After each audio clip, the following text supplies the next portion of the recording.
another Friday. I like to call it Furahi Day. That's what they say in Kenya, meaning let's be happy, let's be joyful. And how can we not? Look whom I'm seated with. Look how they're dressed. We can even end the show now. Just look at them. Look at this. My name is Beverly, and as always, blessed to be here with you, Bump Love. Thank you so much. Do you know what happened to me last Saturday? No. In a space of 30 minutes, I found 4 people who watched the show. Oh. I was downtown shopping. One is Christine, who runs Marigold School. Well done. Educators, thank you for watching. One is Marvin, who recognized me as a poet. Oh. He says, you're a poet too? I love the show, poetry. And then Maggie and her sister Pamela with their niece. Oh, nice. Thank you so much. Greetings. And it's all because of these wonderful ladies. I'm going to start with the person at my extreme right, Manuela Mulondo. As you can see, she's shimmering. Manuela. Yes. How do you do what you do? Oh, and how was your week? Let's start with how was your week? Beverly, she comes up with those questions. How was your week? You really look shimmering. So I had Lovely. a good week. Yes. But I had an interesting night. We unfortunately lost a loved one. God rest her soul in perfect peace. She was older. She was in the evening years of her life, like really evening. When I say really evening, like clocking 100. So it was those things where, yeah, it was a life well lived, we would say. So we're coming back from the trip, and it's in the middle of the night. And, you know, you're dozing in the car and everything, and then we hear bells. Hear bells. I'm just like, who's moving around with, what animal is that they've tied with bells? Like, who's that? Only to check, a man was shaking. For real? Yes, it was. We're all like, what's happening? What? Getting our phones, trying to film. He was shaking his thing. The whole journey, Masakaru. We were like, oh my God. Then we started to pray. Then we're just like, whoever his competitor is finished. Today they've prayed for him and finished. Oh my goodness. Yeah, so yeah, that's the week was good, but that was something that happened that I thought. That's spectacular. Wow.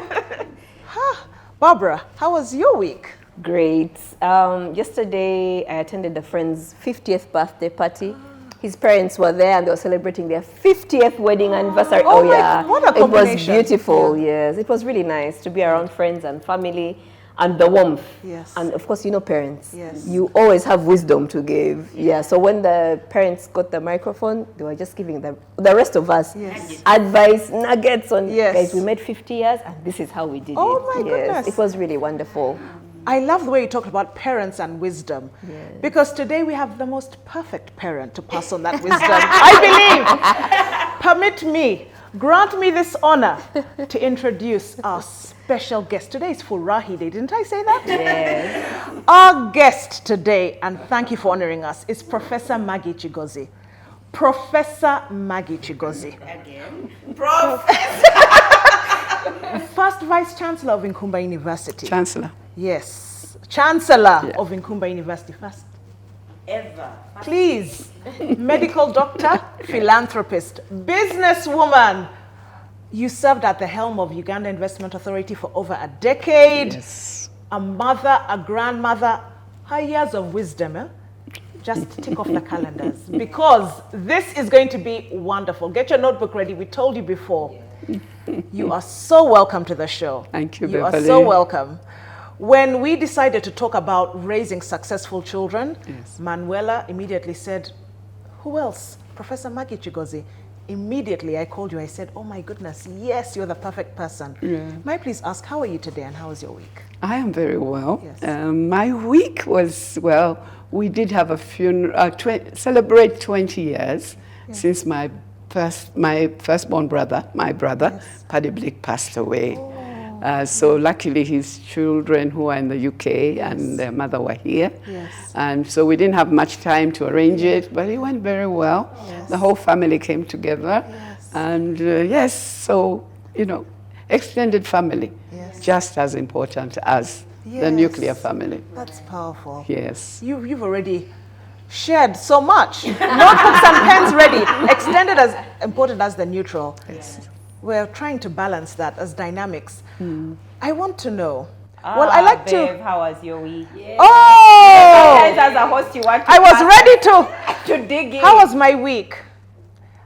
Well, last week I met these 4 wonderful people who had been following the show.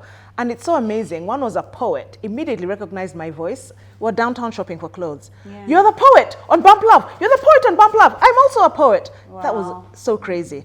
10 minutes after, somebody else was a headmistress. Right. Like, it was just so insane. It really just lifted my day of so many diverse people watch it. Yeah. Educators and writers and thinkers and people who love family. Yeah. It just blew my mind so much. I can't even explain it. Bambi Chagulanyi was asking for you, though. There you go. Asking for me to train her children. Like, it's been so insane, just picking all these bits together. Yeah. So the week has been that even at home, costume day for my 2 youngest children.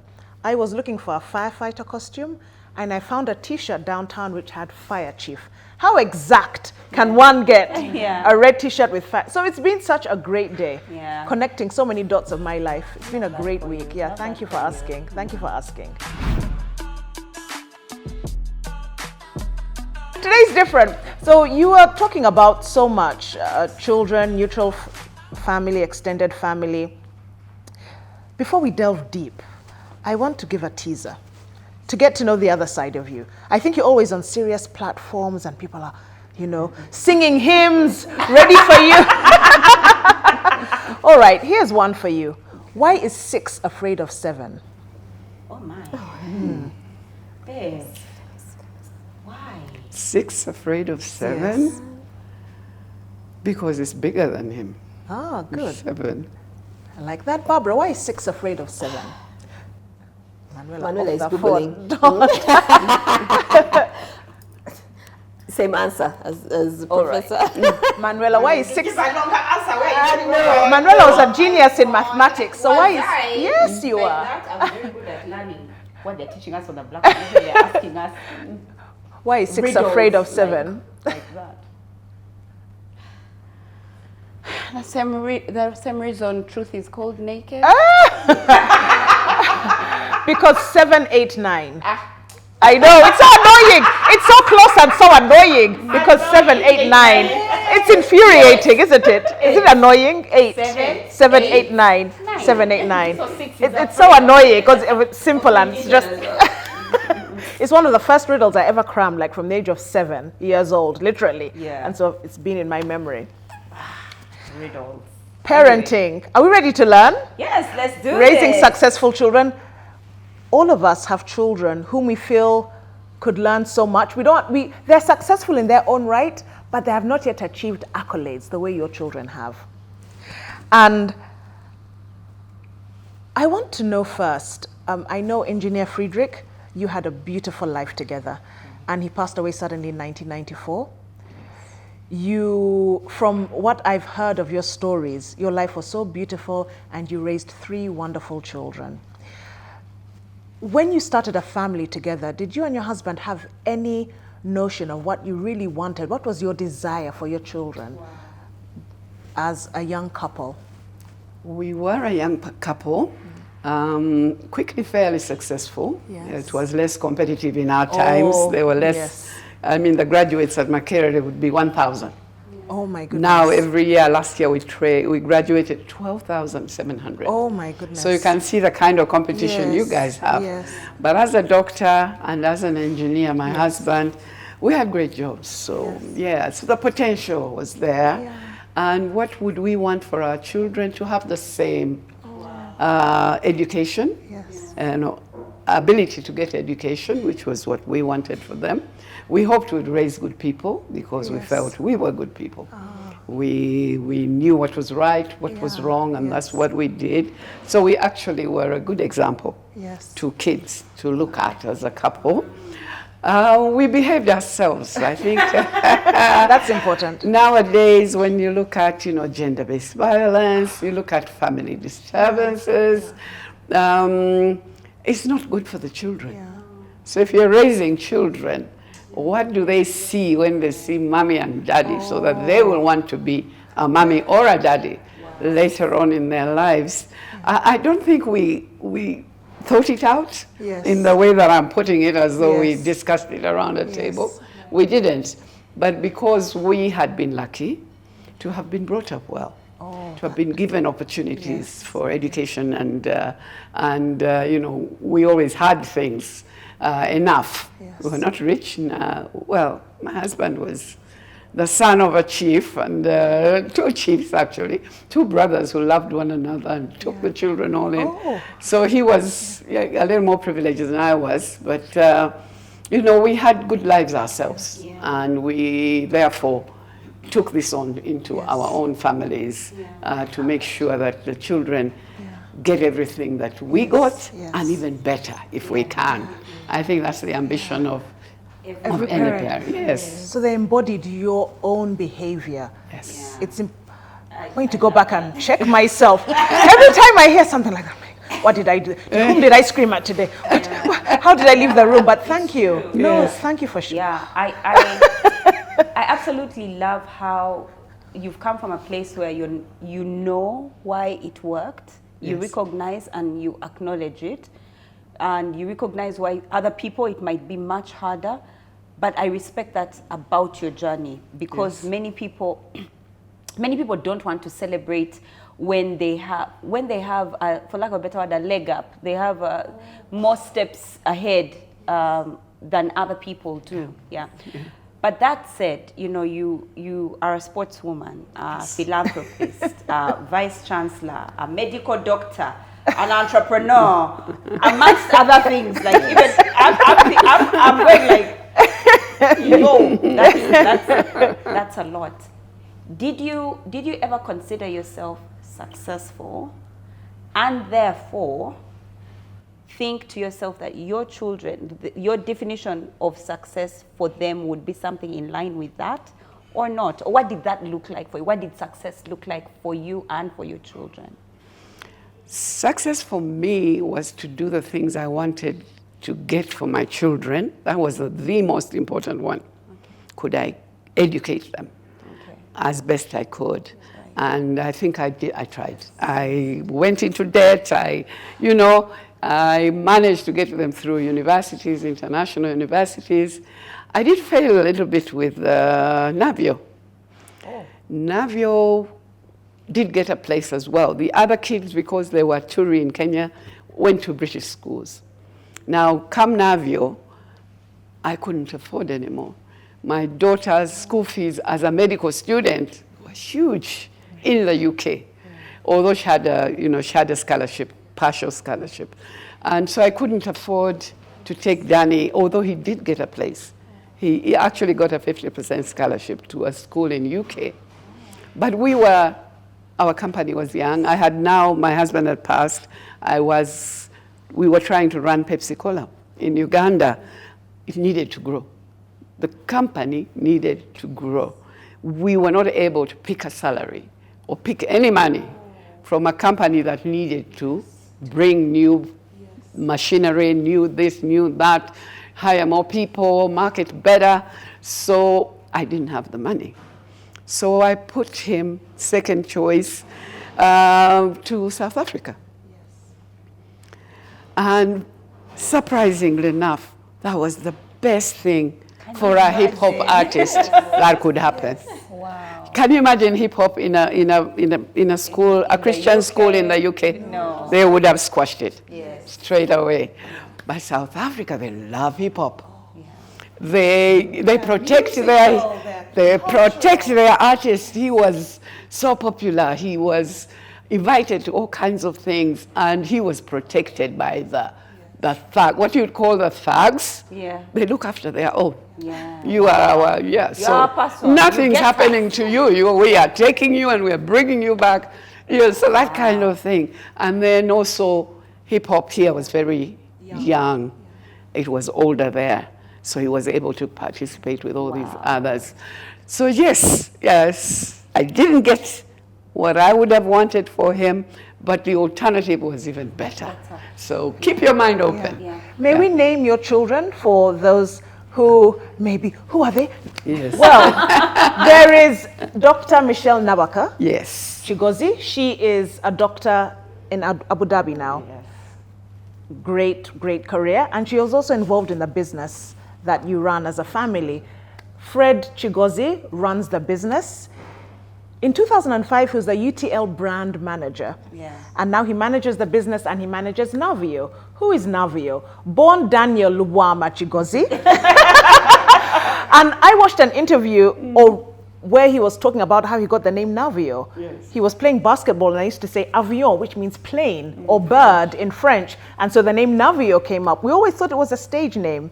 He's the rapper whom you all know, award-winning artist, headed towards so much more, but he's the artist whom we all know, household name, and whose mother supports him dearly. As a family, they are so supportive of each other's industries, and who wouldn't thrive with a mother like you? That's just a brief on the children. Yeah. Speaking of Navio, you called him Danny. Yes, We know that's him as his name. Daniel, Wama, but mostly known as Navio. Yes. So many people have children that sing in the bathroom. One of my daughters likes to sing in the bathroom. Bianca likes to sing in the bathroom. Some of them in front of the mirror, some with imaginary, might be a hairbrush or a cup or something. Yeah. Yesterday at the party there was a little, I think she was 2 years. Every time music came on, she stood and she was dancing. And her mother said, oh, she likes to dance. I think she'll be a dancer. Oh, At great. what age did you know that Navio is talented and one, he's cut out for the music industry? Oh, I think, I don't know about cut out for the music industry, because in my time, it was not an industry we looked at positively. Yes. But yes, he started dancing very, very, Michael Jackson. This little red coat, he actually had a red one. And you make it blow in the wind. Some artificial wind that you think is coming. If you remember that song, Thriller, was it Thriller? Yeah, so he had a red jacket and he had a red jacket. Right. He was 4 or 3, his brother, actually, Freddie liked hip-hop. So we always had hip-hop playing where Freddie was. And for me, my type of music is totally different. Those are nice love songs, and yes. So those were playing as well. And his father loved cultural music. So his father, Uganda, it was, that's why his music is so confused. Yes. It is still a blend. So his father loved cultural music, Uganda dance. We had drums, we always had all the Ugandan instruments in the house. So they were around.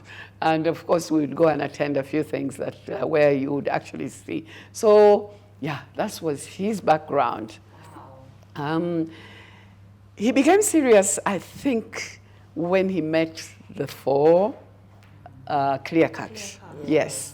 So before that, they had been singing at school. He sang every part. He sang. If he played Julius Caesar, he would rap it. Oh my God. The school allowed him to do that. So he'd been rapping all along in all the plays, and he'd always get the big part. Unlike Freddie, who was the soldier or the tree.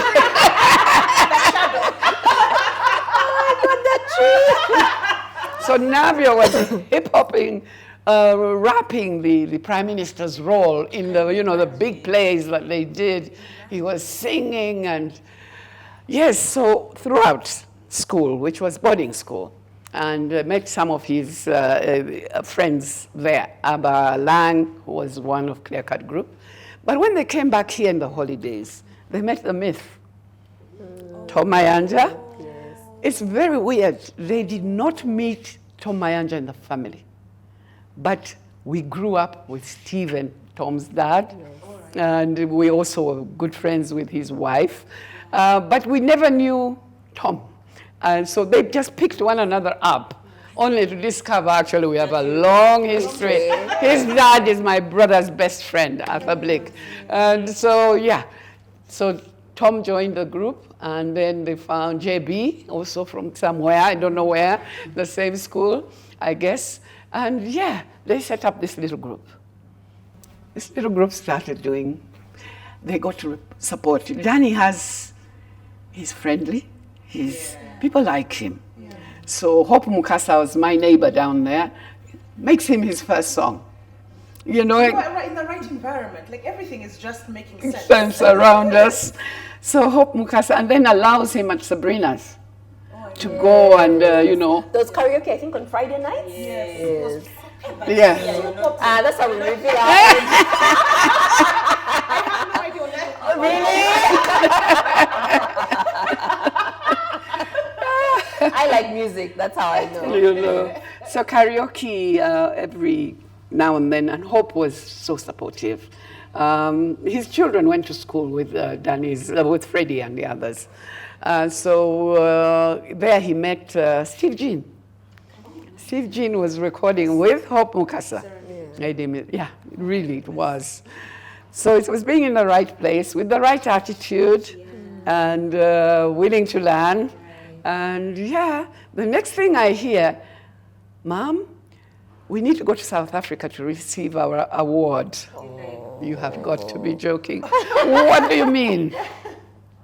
They had sung a song, and you know, hip hop was actually rare in Africa, the whole of Africa. So this was a group, an African group. So they won an award. The time that the award was actually won by our pastor from northern Uganda. Oh yes, we follow Okudi. Yes, so they were there. There were some of the nominees in that so they get on a plane. Of course, they are late for the plane. They come back. They get another one. Anyway, they were there. So they are winning awards. The next thing, they're off to West Africa. I say, what is happening here? So he does his O-levels, passes well, gets... This is like at that age? Yes. Wow. They were 15 and 14, and I don't know, they were really young. Yes. Yes. So there's me, a parent who would love the typical parent-child, the lawyer, the doctor. You know how limited we are in what we want our children to be. And he was just flying off in the wrong direction. Great football, basketball as well. So he was in a national students team in South Africa as well, doing very well in sports. He's very sporting. So he has the sporting people as well to support any musical thing he does. They fill up the stadium or whatever. Yeah, so that was early Danny. And I'm watching, but we have one discussion. Yes. I'm sorry, you do need a degree. Yes. Okay. Yes. You can't be in this house. Yes. Your father's an engineer, mother's a doctor, your sister's a doctor, your brother's marketing, an MBA. Yes. You are not going to do hip-hop right from... Yes. I don't know, I was probably wrong. If I had allowed him to move at that pace that they were going, those 3 years he, shall I say, wasted?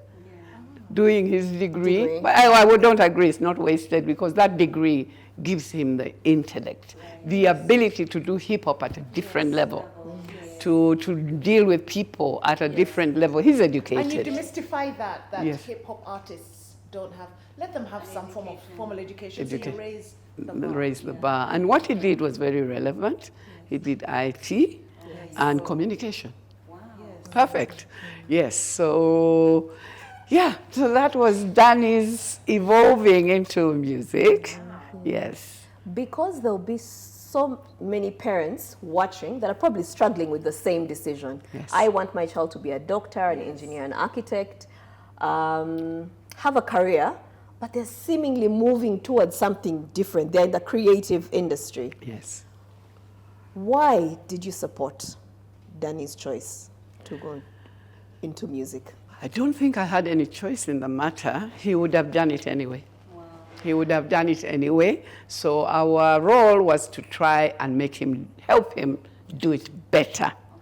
Better, not just run off and cut off the support. I want you to be a doctor, so I'm not going to support you anymore. We said, no. First, continue with the education. Luckily, you're in South Africa where they understand what you're doing better than the Ugandans who always aim for lawyers and doctors. You are in the right place, and you are going to complete your education. You're going to come back with a degree. He actually calls it my degree. Mommy's degree. So I went for the graduation party where they graduated, posh in a big room. And yes, he handed me my degree. I do have 3 degrees with me, 2 for the other children, plus a few of my nephews and nieces. He's the only one who has never said, get me a copy of my degree. Freddie would apply for jobs in UTL, he'd apply for jobs in, Michelle would be from this hospital. She wants a certified copy of her degree. Yeah. I have my degree. Never been copied, it's just there. You were immersed in music from the start. Yes. Your husband liked cultural music. Very much.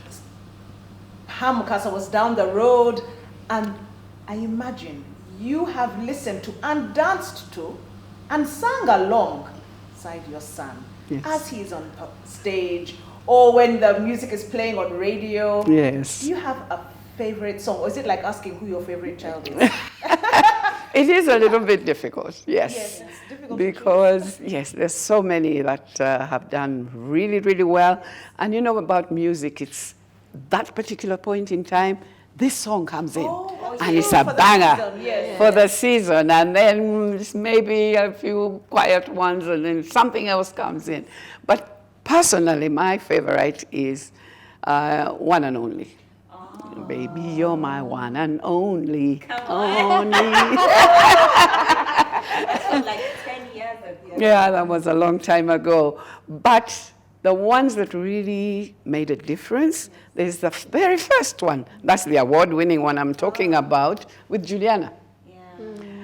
Juliana was even too embarrassed to appear in the video with these little boys. She didn't. She didn't. But when they went to get awards, she was missing. Yeah, so that was the first song that really hit it. Then he comes back and joins up with Peter Miles. Ruckus. Yes. Do you remember Ruckus? Yes. Yes. Yes. You know? Yes, in the Ruckus, Ruckus. Till 6 in the morning, they'll be dancing. So Ruckus comes up. That was cool. Then, of course, he did participate with Bobby Wine on Bad Man from Kamocha. Oh, yes. He was the good man from Kamo, from Rubada. Singing with the bad man from Kamocha. So that was a big one. Yeah. Yes, and since then, there's one that just overtook everything else. Nauliranga. Oh. Yes. Because of the blend of, oh my goodness. The that cultures. one. You just want to get up and dance. And dance. Yes. Everybody wants to get up and dance. So those have, recently there's one with Eli Wamala, the late. That's really cool. Yes. So those are just some of the very many things he has done. He managed to launch an album, which actually passed because everyone's not on, during COVID, Right. online.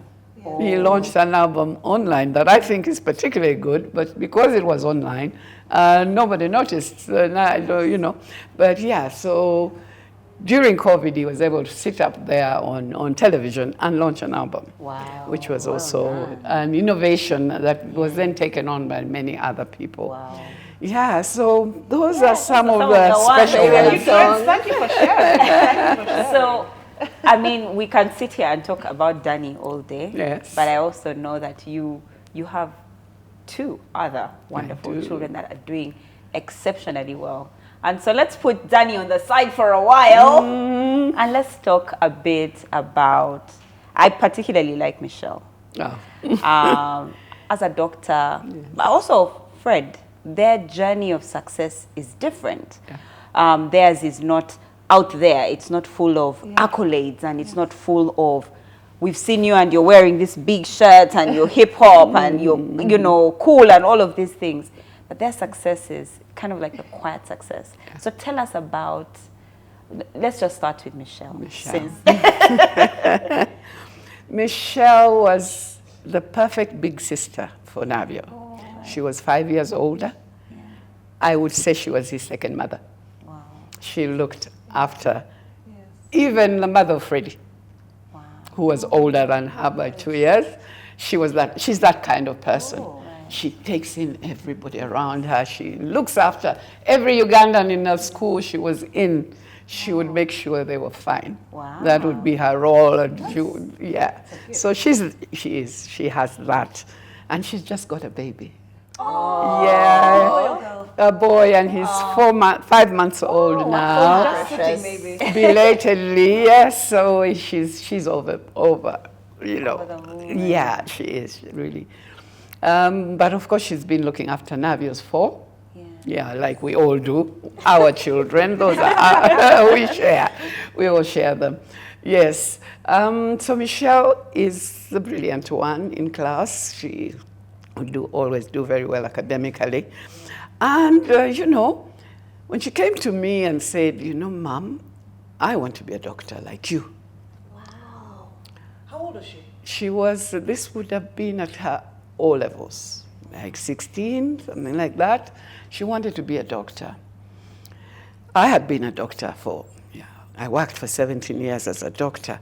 And I could tell her that it is not easy. Yeah. We had to, it's a very good profession in that you're helping. Yeah. But you will not get rich. You will not be rich if you continue. That's now so true. The UIA person now speaking, I guess. Yes, recognizing that you make money in business, depending on salaries, especially in African countries. You know, as a doctor in Uganda, which I had been for quite a while, you really don't make much money. My husband, who was in business, as managing director of the breweries, was doing so much better. So my advice was, are you sure this is what you want to do? For her, it's a passion. Wow. Oh. For me, my father told me to do it. Oh, that was a calling. For her, it's a calling. Yes. Absolutely. She lives around her patients, around her students. She's a lecturer. That's her life. Wow. It never was mine. But my father told me while I was in nursery school, I should be a doctor. Like all your fathers tell you. Yes. All the fathers and mothers out there. Very well-meaning. Very well-meaning. Yes. I must say it is a very good, those 2 little initials before your name. Yeah, doctor. Female at my time. Yes. Oh, yeah. Very helpful. At least maybe she's intelligent. Yeah, even that still has a question. Yeah, I know. They see her, they're like, nah, wow. Since she's a doctor. Yeah.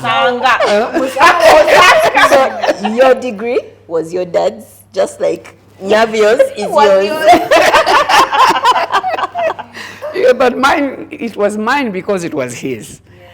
Mine was his totally. It's not the profession I would have chosen. Yes. Now that I've been through so many other things, it was not my profession. And worked with people like my daughter who loved the profession.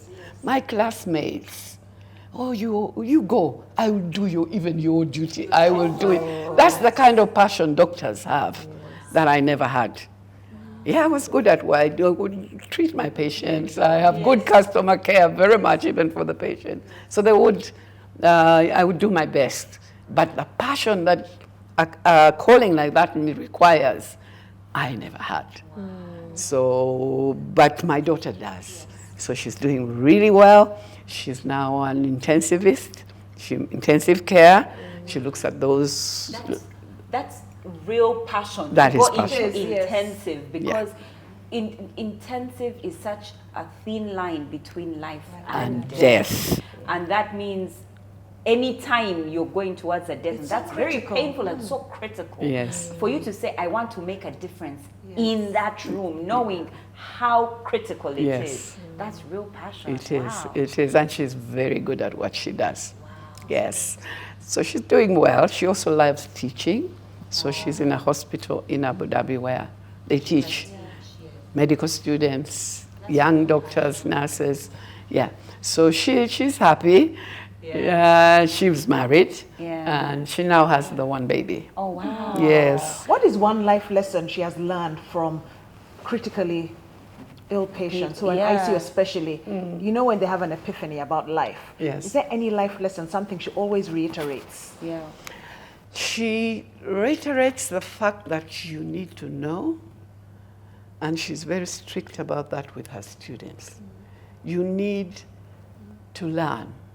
You need to try. You need to listen. And you need to take the time. So for her, it really is a passion. Yes. And she hopes that all the other doctors who go through her hands will also have that similar feeling. Yeah. Yes. Wow. But she also gives them where to get the knowledge. You know, she's able to coach them and help them. Right. So for her, that is important. It's not just me, the doctor of today, but the ones who are coming tomorrow. Are they going to be able to deliver the same service that I deliver? The legacy. Yes. Yeah, so during COVID, actually, she works in a hospital in Abu Dhabi. Right. But the biggest hospital dealing with COVID was in Dubai. She just got a letter. You come. You transferred for now. Wow. So during COVID, she was, you know, working with the face of COVID. Luckily, in their place, everything's available. Yeah, the government has so much money from all that oil. Yes. So they have proper attire.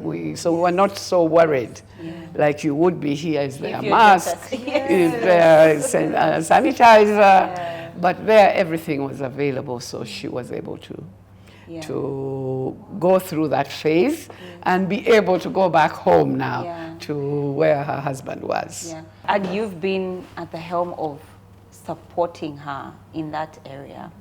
Let's talk a bit about now Fred. Again, his journey of success, and I was sharing with the ladies when we were talking about, you know, who should come and have this conversation about raising successful children. And I said to them, it has to be Dr. Maggie. Why? Because she has one child who's in the absolute sciences, Michelle. Then she has Daniel, who's in the absolute arts, like in the extreme end. And then she has Fred, who is right stuck in the middle. And all of them are just thriving where they are. So just share with us about Fred and what his journey of success has looked like through your lens. Yes, he was also a bright student. And he went through school quite easily.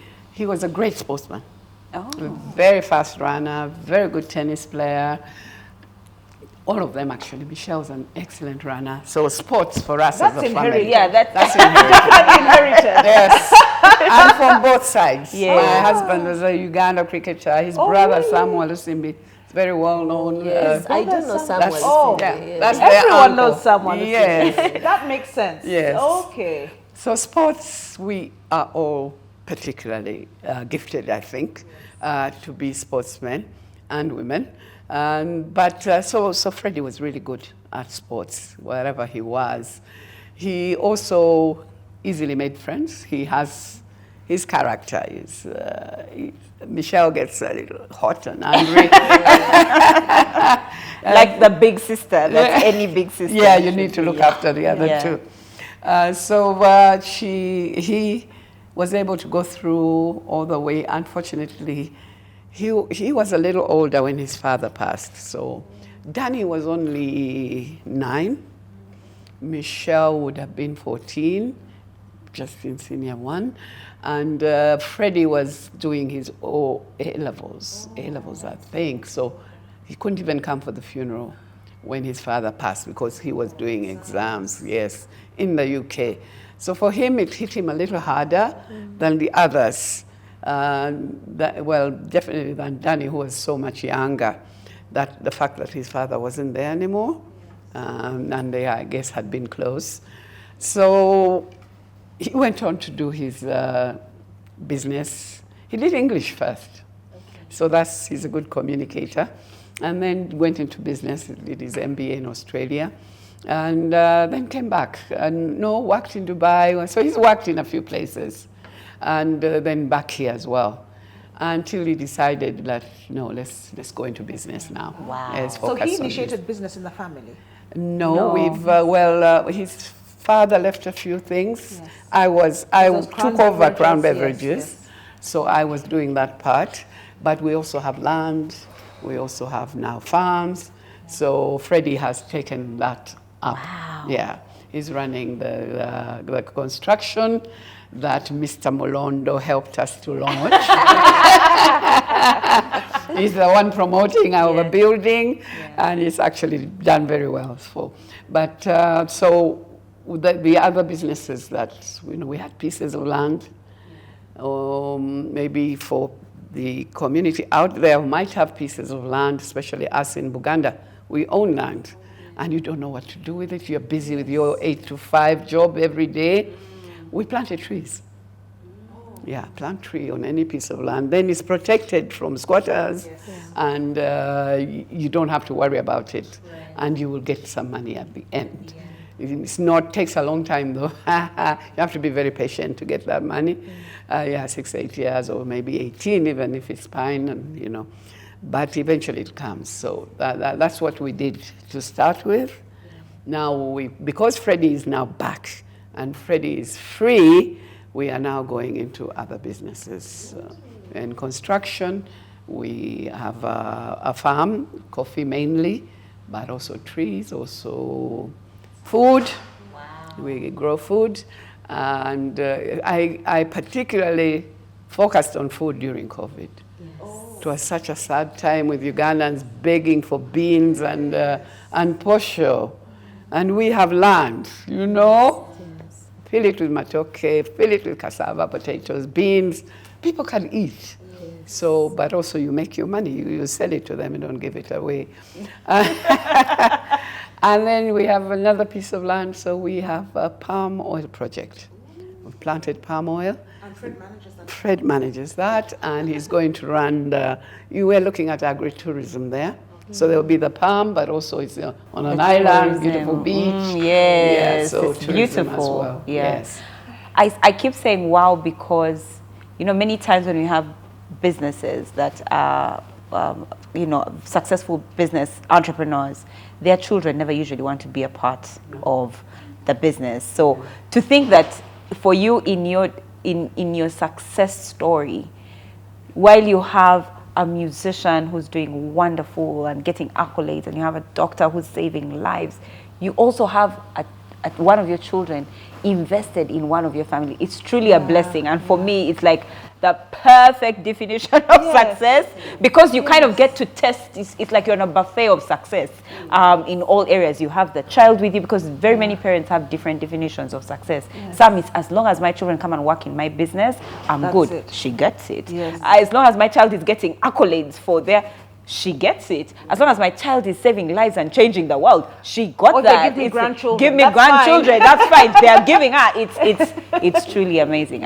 Some get privilege and some don't. How have you been able to involve your children in the business? I think it started with my husband writing a will. When he passed, he was always worried when he went on a plane. So unlike Ugandans, he had a will. Whenever and he traveled quite a bit in his businesses and scouting and whatever else he does. So he had a will. That was the start to this tight family unit, because he told us what he had. He wrote in the will what he had, showed his brother-in-law where it was. This is now to help families out there who don't know what to do. He did not show us the will. Because if he does, you then start these discussions. You shouldn't have done that. You should have given it to so-and-so. Why are you doing that? So you don't have to show anyone your will. You write your will, and you have somebody who knows where it is. It could be a lawyer, be a friend. In his case, it was his brother-in-law, Mr. Kabanda. So he comes in when my husband suddenly passes. He's young, unexpected, and he says, the will is here. It's in the house. I don't know where it is, so he knows where it is. So we find it, and the will is clear. This is my family. These are my children. I have this, and I leave it to them. I leave it to them. So I was there with shares in Pepsi. Yeah, clearly written down in the will. That's important. You can go to Pepsi and they tell you, oh, sorry, he actually didn't have anything. Right. Well, it's difficult in a corporate, but in smaller companies, write down things. Yeah, and then I have these pieces of land, and yeah, and we had known the kind of ideas he had even then. But of course, I now had to take over a business I did not know how to run. I did not know anything to do with business. Straight from holding a scalpel. Great doctor. I now had to run a business with my partners, luckily 2 partners who are experienced in business. So, yeah, partnerships. That's another one I want to touch on for Ugandans who may be watching us. Get partnerships. Yes. You have different views. I have one partner who's so entrepreneurial. He sees opportunities in everything. He looks at you and you look like opportunities. You can do this for her. You can dress up, so I need to go into clothing and make clothes for you, you know? So he has your poetry. What can we do with that poetry? It can be a great business. So that would be my partner, the chairman. My other partner is very careful, very careful. Mm-hmm. Yes, we understand we can dress her very well, but where's the money coming from? How are we doing it? How is it affecting this business which we are already running? So he was the finances, are they safe? Oh, that was him, yeah. Ignorant me comes in, ignorant at the beginning, but I was able to change that because I am a graduate. So if you can do medicine, you can do anything. I love that. If you can do medicine, you can do anything. Yes. So yes, I just had to go to Makerere, Professor Balonyo. I had all these wonderful courses, business courses. Yes, and learned each and every one of them. And then I was also able to catch up. I like the way you've talked about studying for it. Yes. Because streetology, learning, by observation, she's shaking her table. but I do believe there is something important about mixing it. Learn from the best, yes. But if people have applied knowledge from research, from their applications, there is a reason why libraries are important. Yes. Wow. Absolutely right. Being a medical doctor, I knew if I hadn't read that huge Grey's Anatomy, there's no way I would pass a medical degree. Yes. So I knew I could learn. So I did learn. And yeah, we are doing well. The company is doing well. How many people enter business not having a background and they're just like, I just feel Passion. I have passion. I can do this. I know if I do like this. And what you're saying is that this big business, as you see, is great. Yes. But I had to go to school. I need to go and ask, get knowledge and see. Yes. I love it. Yes. I love Thank you. it. Absolutely. Yes, so the children were still young at that time. They couldn't help. The 3 of them could not help. They were still at school. So I do that, and the company is doing well now. We not only have, when we got it, we had 1 line. We now have over 10 lines. Yes. We are in another one on Entebbe Road, and we've gone to Kenya. Yes. We have taken over Pepsi in Kenya. Woohoo! Yeah, thank you. But the partnership with the children, they are totally involved. This thing was given to the 4 of us. Everything we have belongs to the 4 of us. It was never mine. It was belonging to the 4 of us. So we are online, even Michelle. We hear her views. Even NavCorp, we are shareholders, all of us. So it's of interest that Navio succeeds. He's our product in the way Pepsi is our product. Yes. So it's really important that he succeeds as well, and we give in whatever. Freddie, of course, is the best one there, but the rest of us have some ideas. Humbly. She gave it very humbly. The rest of us have ideas. Yes. So together, all these things we do together, even for the ones online. Yes, so family business, it doesn't work in Uganda. I used to head UIA. I would not see wives involved or husbands involved. I would not see children mentioned. I register my company as MAGGIE KIGOZI something alone. No. That is wrong. So, and involve them as well. It's not just about having your name on the certificate. Do you know what's happening? Well, how can you help? Yes. What can you do? Yes. So what ideas can you bring? Exactly. Yes. And the young people now, Gen X is different. It requires different thinking. So how do I benefit from that, which they all have? Yeah, and it has really helped. It has really helped us. Ever since they now got time to be here, at least the two are here. Otherwise, before I was struggling by myself for a while. Yeah, so that's how we have come to where we are and look at sustainability. Are my grandchildren able to benefit from these things that we do? Yes. So we begin to look at going forward, what kind of structure should we have? There is some training, again, I am someone for training, as you've already noted, by people like Njovu and Katende Company. And so there are people who are training us on family business and sustainability. What do you need to do? How do you keep value that will also go down to the grandchildren, the children and the grandchildren? And how do you protect them from coming on and saying, okay, she's gone, let's sell it, let's share the proceeds. Yes. Instead of having a business that will keep them,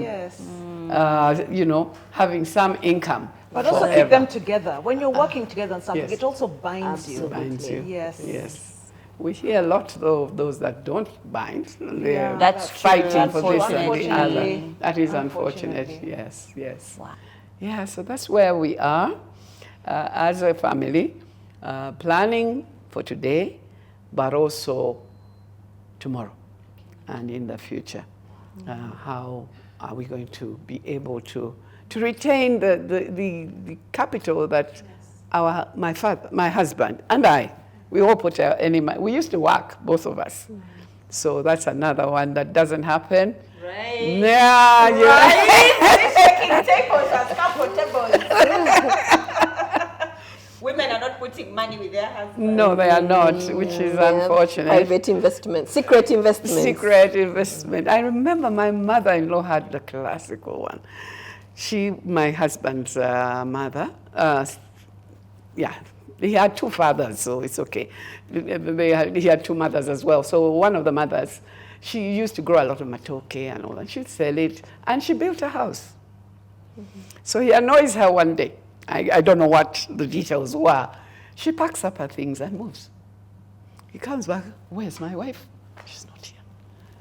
He goes to his brother. They were always like this. Him, and she goes, they were just so tight. He goes to his brother, I don't know where she is. His brother had only one comment, go get her. He doesn't want to wherever hear. she is. He doesn't want to hear she did what or she did what. No. Just go get her. Go get your wife. And he did. But he was surprised to find she had a house. She was comfortable. He had no idea she had been building. No. Because she used her matoke from the plantation. Yes. Who looks at matoke in that day and age? As something that As long could as it's on build the a plate, home. that's all. Yeah. Wow. Yeah. So that was a very good example of, yes, some independence for me. Yes. I should have some income that is just for me. And some. My father made sure as well, in his own way, he gave me a house. Yeah, if that man is. Is it being, you have where to go. Did your husband know that there was a house? Yes, but my husband was strong enough Yes. to be living in my house all those years. Okay. Yeah. So we had a house in Rubaga. He was that secure. Was secure. Secure. Yes. Yeah, he was living in my house, and he was fine with that. He had his own house, but we were living in my house. We've had all these stories about your children and the pride of a mother and their achievements and how they were growing up and everything. I feel like if I met Freddie now, I can say, I know. I know this about I know your things. Yes, if I bumped into Michelle, I'd be like, brilliant doctor. What do your children say about you? They might not say it to your face, or they have. I mean, if they're brave enough, they've said it to your face, but you've probably heard maybe from relatives, from aunties, from uncles, or from friends and spouses, now that they do have. They do. What do they say about you? First of all, I think my character most people like me. I am happy. I have fun. I don't look for problems. Never. They do find me sometimes, but no, I don't look for problems. And I have held up, I feel, my side of the bargain, where my husband left a small company. And yes, we've grown it. He had only been in it for 2 years when he passed.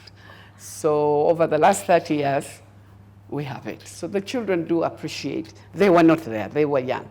They were not a part of it. Now they are a part of it. They're able to contribute, which is good. But also the other decisions that I made, I think they feel they were okay. Yeah, I did not sell land. That's what a lot of people do. Yeah. That was the one thing I said. I got that from my mom. My mom and land, you don't sell that. You keep it for the next generation. So I kept there. Any piece of land that was around is still around. And now that they're here, they can support me. I had to focus on Crown Beverages first. So these others, just put trees and forget. Yeah, trees are growing and I don't have to worry. But now it's time to get businesses. Now that Freddie is 100% here, Navio's still very busy. He is busy. He does sit in on board meetings and contribute, but he doesn't have time. But Freddie has time. We are moving well, yes. So what do they say about me? I think they're proud of the fact that I know a lot of people lost everything. Or you just go and sell everything. I need to pay your school fees, I'm going to sell. I did not sell nothing. I was able to look for school fees. I had to put my house in the bank, mortgage it in the bank, in order to make sure Michelle got through medical school. Very expensive in the UK. Yes, but she did. She did. Yes, I think I did my part. I tried. Navio thinks I have a following as big as his. He may be right. He's right. Yes. He comments on it all the time. They're chasing me. They're chasing me because of you. I don't think so.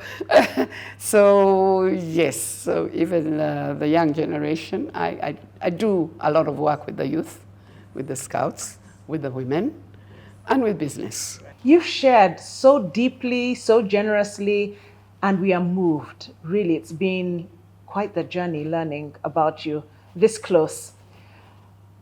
Raising children as a single mother, I'm sure you had to be intentional in looking for role models for your children. How did you go about that? And how can single mothers who are watching today go about that? How do they look for role models? Yes. I was 45 years old, I think, when my husband passed. So there were a number of issues on the table for the children. Should I get married again? That was a big one. I always used to fight with my husband when he was rough with my children.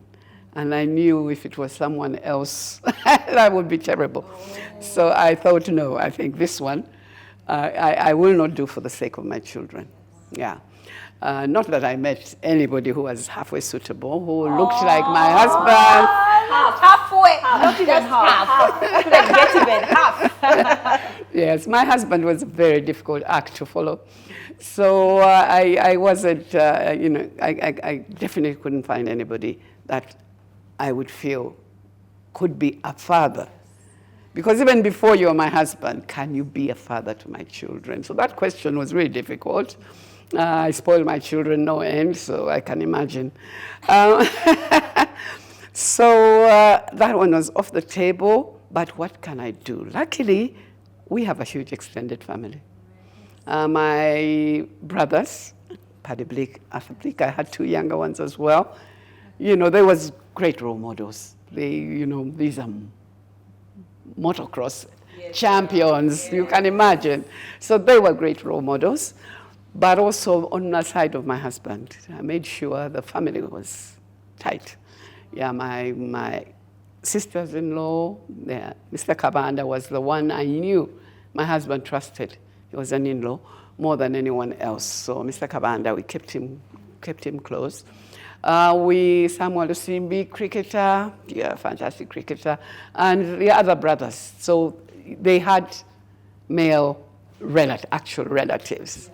But on top of that, they went out and found their mentors. My boys found their mentors. For my daughter, I was there. I was, she could look at me and knew exactly what she needed to do. But for the boys, Freddie, we have a friend, the one who launched the project that we did recently, Mr. Stephen Loanga. I used to work for the UN, he's a statistician. And Freddie's best friend happens to be a girl. Friend, not wife. Mimi's dad. So Stephen actually took him under his wing. By choice, he chose him. Freddie chose him. And they would sit and talk about issues, and he would tell him about life, and So Freddie chose his own person, his type of person. Navio, same thing. Navio's mentor is Mike Mukula. So Mike's sons are very good friends, they're best friends with Danny. And Danny is more, he's cool, he's well-dressed, you can imagine the kind of mentor that he was looking for. So when Danny comes into the house and he's dressed better than Mike, he goes up and changes. Yeah, nobody's in his house looking smarter than him. So that is Mike, and Mike is flamboyant. He's a businessman. He's everywhere, and the boys are cool. So they chose their own mentors, apart from the ones that were already in the family, and I think they didn't have to be male. Gayas are 64, my classmates. Yeah. They are the godmothers. They are there. Dr. Kakonge, Zulu, Dr. Victoria Sechitoleko, Eva Kasie, those are my classmates, all very successful in their own. So when they sat with them, even the grandchildren, I was with my grandchildren, with Victoria and Zulu, they were enchanted because these were grandmothers who could answer any question. Gen X question, they could answer. Yes, so already that's my best friend. She can talk about, she can talk about the topics that we talk about. Yeah, so those were the other group of mentors that they had. And of course, I do have a huge family. I have nephews and nieces, and Gloria is here, so they never lacked a family around them. So throwing away extended families, like I see some of us do, when you have opportunities, those villagers are disturbing you. No. You don't pick their calls? No. Pick their calls, and where you can help. I think for me, I generally focus on education. If I can help with education, I know you'll come out and be somebody in the community. So, and we agree with the children. They have that same helping attitude, This is not the definition of success, but a healthy life. Your life is healthy in every way, emotionally, mentally, physically. Whew, wow. What a journey. Yeah. What a journey. Thank you so much for sharing, for keeping time, and for inviting us into your space. Every time we spoke, I kept imagining the family gatherings with extended family, children, or your grandchildren challenging you and Mrs. Sechitoleko, and you are answering back. I just see so much vibrancy in your family. Thank you so much for being here. And you've heard, she's shared about everything, about career, success, family, people. I think importantly, we are not alone. You cannot achieve much when you're alone. Be cognizant of those around you, role models, not only for others, but for yourself. And Professor Maggie, you have been here. Thank you. Thank you so much. Bump Love thanks you. Thank you, of course, to Barbara and Manuela. They're always part of such a beautiful intellectual audience and conversation, and I love it so much. Yeah, thank you so much. Bump Lovers, are you still there with us? Your notebooks are exhausted now? Are you rushing? What else? What did I miss? What did I miss? Go back and watch again. No, thank you. It's been so beautiful. Furahi Day, I told you, Furahi Day, never disappointing. Many of you are liking, commenting, sharing. Do not stop. And those who keep meeting us on the road, thank you for saying hello. Thank you for your comments. Thank you for engaging and extending our family of Bump Love here as well. Have you seen how these ladies are dressed? Have you seen how these ladies are dressed? Let them speak for themselves. I am not worthy. Yeah. My glam squad, as usual, Zuri Luxury on the hair, Tina Brows on the face beat, and Cadia Fashion on the wardrobe. Thank you guys for making me look absolutely stunning. I enjoy coming here and talking intelligence while I look. Complete the sentence. ... Yeah, I've had so many people tell me that you look so nice, you look so different. I'm like, okay. So I'll share. Zuri Luxury on the hair, the makeup by the wonderful Sununu Effect, Jewellery by the Essence Store, the wonderful David Kabenge always comes up with styles, different designs for my body. I really appreciate you. Yeah. Thank you. And you, Beverly? The last 2 weeks, I've been dressed. All the clothes I've been wearing by Arija Fashion, the last 2 weeks I have bought. I've been wearing them to meet my clients and the confidence. Today, I wanted a particular style she did not have in my size, so I went to my tailor. Natural Afro by Beverly. I was told to return the Afro. And of course, mild makeup by... whose name I will mention when we join formal parties. But you did notice. Yes, I did. Yes, I told her, make it mild. She said, eyeshadow. I said, we're not there. Maybe not. We're not there yet. But thank you. No, and Arija Fashion always does my property. I've been wearing her clothes for 2 weeks to meet my clients. And she'll be back soon. Thank you so much, everyone. Like, comment, share. You know what to do. And we'll see you again next Furahi Day. Bye-bye.